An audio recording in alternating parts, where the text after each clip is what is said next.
memory verses. We can use memory tactics and memory challenges within a game to help them remember a certain verse. Here are some practical tips for success of a game. First of all, make sure you consider the area that you're playing. Are there any sharp objects? If they're younger kids, are there stairs? Are there sharp corners? Maybe there's some poles left in the ground from parking the night before and you need to remove them. Consider the ages of the children involved. If your group has a bunch of bigger, maybe more boisterous children with smaller children, maybe adapt the game accordingly. You don't want the big kids running over the little kids. With that being said, we do have some little kids trapped in big kids' bodies known as leaders, and it's not about a competition. We need to emphasize within the leaders that this is not a competition for us to win. We do not need to be bulldozing over the other children in order to win the game that we've set up for them.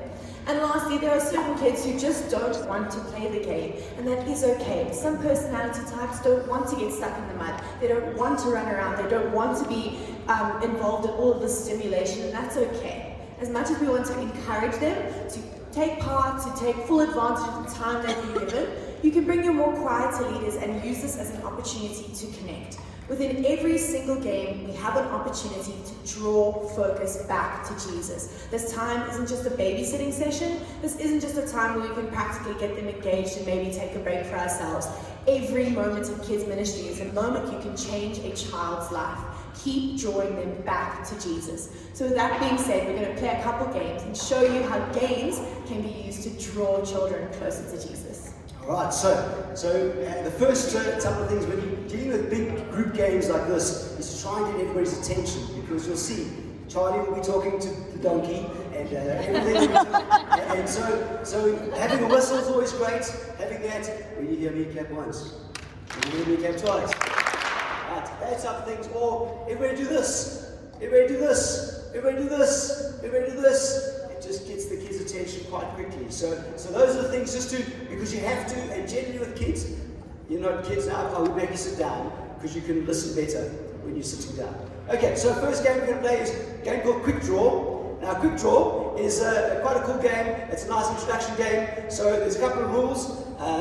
Abby, come up here. You're going to show me up quickly. Yeah, come up here. Yeah, so first one, you're standing opposite each other, the cup is in front. Right, and the instructions are very simple. I say heads, I say knees, I say toes, I say heads, I say knees, I say cup.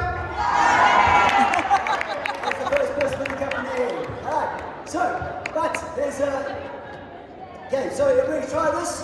We're going to try the first one, and then we're going to add something else. So, everybody, ready, heads, knees, hips, knees, toes, knees, cup. Alright, I want to hold up. We need to hold the cup nice and high, nice and high. Alright, and again, heads, knees, toes, knees, toes, knees, toes, cup. So now we're going to add something else. So we're going to add something else now. Now we're going to say, I'm going to add the word swap. When I say swap, you're going to swap partners with somebody. One of you stay at the cup, one of you move somewhere else. Just to meet somebody else. Ready? Heads, shoulders, swap. Heads, shoulders, knees, toes, heads, shoulders, toes.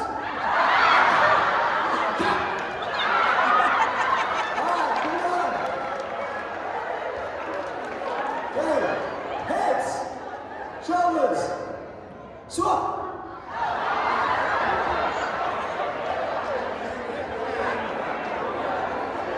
Heads, shoulders, hips, toes, knees, cup. Okay, good. Have a quick seat. Have a quick seat. I need 10 or 12 people with their cup in their hands, and the winners to come up to the front here. One more game. I need 10, 12, stand there. Okay, that's enough. Got enough? Okay. So, on that last game, you could teach a memory verse, and then when you swap, you can then the kids have to say the memory verse. So anytime, but obviously when we're doing games, the whole idea is to try and do something that will remind the kids something about what you've taught them. So when we do the obstacle course, as Alexa said, we'll do something around the toughness of an obstacle. Kids love obstacle courses. Doesn't matter what it is. Even if it's a jump, jump, jump, hop on a chair, balance on a wooden plank, they love to do obstacle courses. And if you can teach them something at a point, they've got to say, you know, something about a verse and then do the jump, they will enjoy it and that verse will be memorized in their head. So we're going to play another little game. Right, this is a balancing game. So put your cup in the head. Alright, and the verse, I think put it upside down like that, it'll be easier.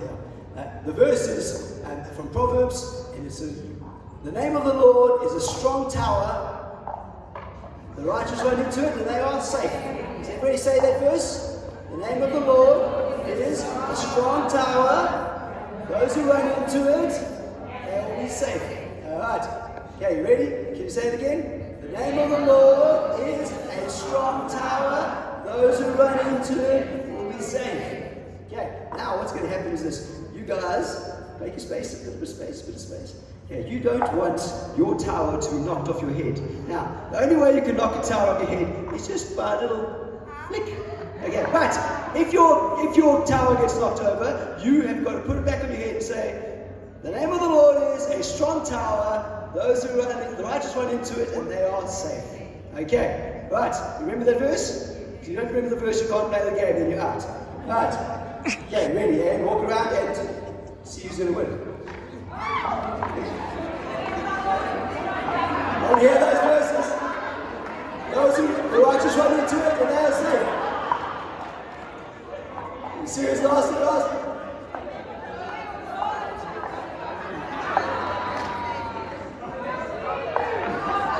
Yeah, we've almost got one left. Luke's got a bit of an advantage for his height. His Lydia towel. There you are, Jack. Alright, okay, well done. Okay, here we go, Alright, so again, hopefully by the end of that, and again, that's a bit of a hectic game, so you wouldn't do it with 200 people, you would do it with a small amount of people. The first game, we've done it with 300-400 people in a time. So you can do it like that because the kids do respond and they want to win the next one, so they're quite happy to stand and be counted. Okay, perfect.